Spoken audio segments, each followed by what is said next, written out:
Hey third graders, Miss France again. I wanted to show you guys what was inside of your bag that you got at material pickup day. There's some things in here that would make a lot of sense to you and some things that might not. So let me explain them and feel free to fast forward through the video if things already made sense to you. If not, I hope this video is helpful to you. One of the things you'll see inside your bag is a notebook. Depending on your teacher, they might be labeled or they might not be labeled. But you do have a notebook to keep your things in and your writing in as you're working throughout the school year online. You will also find a folder that is different colors and it's filled with information inside of it. Let's go ahead and dive into that.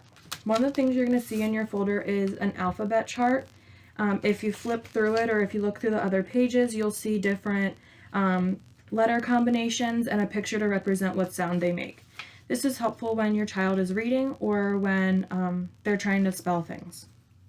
Feel free to use this as you wish and encourage your child to use it as a resource and a tool. You may also see some information about your teacher inside your folder. You will find communication. You will have the schools in communication and then your classroom teacher's communication. In my folder as well as Miss Kuhn's folder, you'll also see some pictures of the apps that we're going to be using or the websites and then the purpose for those apps or what we might use them for. You will find a QR code in your folder.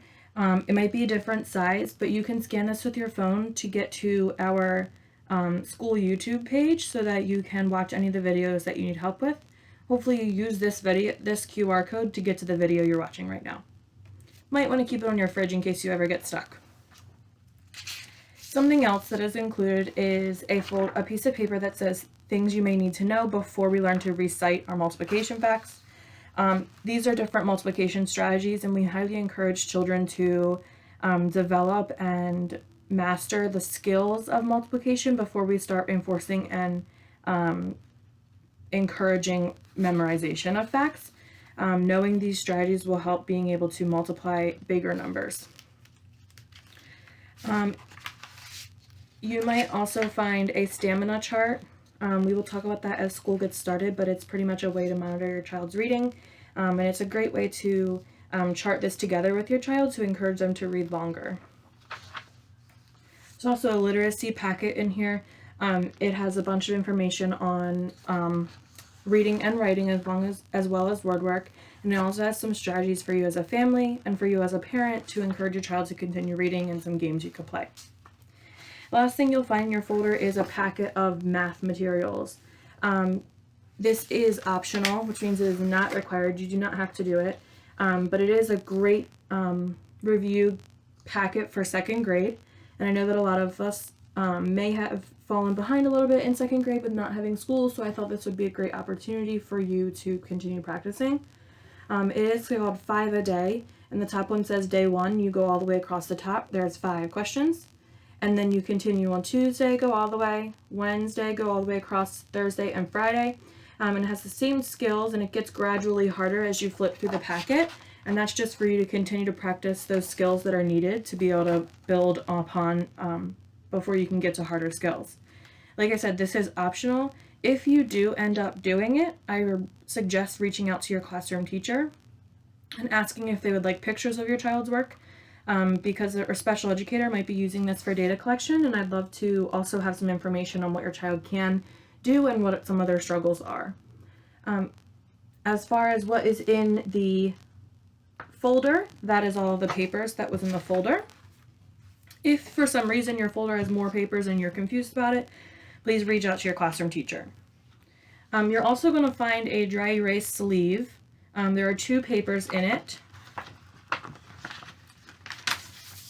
They should come out the top really easily. One of them is a multiplication chart and one of them is graph paper. Please do not, I repeat, do not teach your child how to use the multiplication chart.